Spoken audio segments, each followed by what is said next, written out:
श्रीराम समर्थ. माणसाला कितीही मिळाले तरी त्याची हाव कायमच राहते. जगात 2 प्रकारचे रोग माणसाला सतावीत असतात. एक रोग असा की त्याने भूकच लागत नाही. कितीही औषध पाणी करा, काही उपयोग होत नाही. अशा माणसाला पंचपक्वान्नाचे जेवण तयार असूनही काय फायदा? तो म्हणतो खायला खूप आहे, परंतु मला भूकच नाही, त्याला काय करू? दुसरा रोग असा की कितीही खाल्ले तरी खाण्याची हाव काही पुरी होत नाही. काहीही खा, त्याचे भस्म होते. तद्वत आपले आहे. मात्र आपल्याला एकच रोग नसून दोन्ही रोग आहेत. इतका परमार्थाचा हाट भरला आहे, भजन पूजन चालू आहे, परंतु आपल्याला त्याचे प्रेम नाही, त्याची आवडच वाटत नाही. आपल्याला त्याची खरी भूकच लागलेली नाही.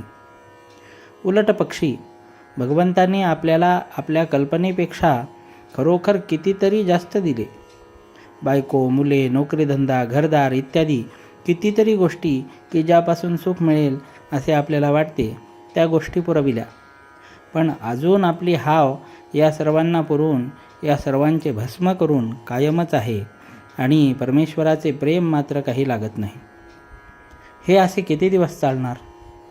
आपण नीतिधर्माने चालतो, आपली वागणूक वाईट नाही हे खरे, पण याचे कारण वाईट वागलो तर आपल्याला लोक नावे ठेवतील ही भीती.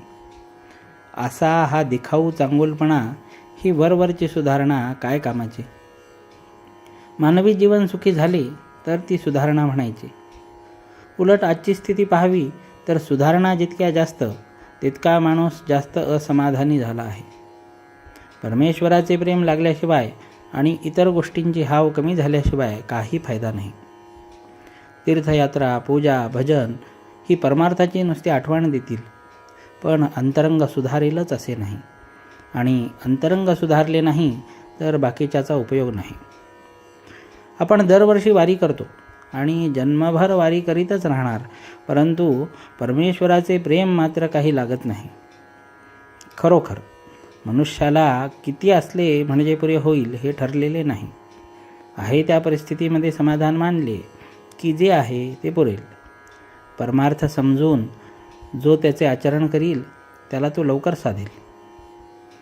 अशा माणसाला प्रपंच सोडून जाण्याचे कारण उरणार नाही. मनात भगवंताचे प्रेम नसले तरी देहाने म्हणजे बाहेरून त्याची पूजा अर्चा करावी आणि त्याचे नामस्मरण करावे. पहिल्याने स्मरण बळजबरीने करावे लागेल, पण सवयीने ते तोंडात बसेल. याच स्मरणाने पुढे ध्यास लागेल. मी पूर्वीचा नाही, आता मी भगवंताचा आहे असे वाटणे जरूर आहे.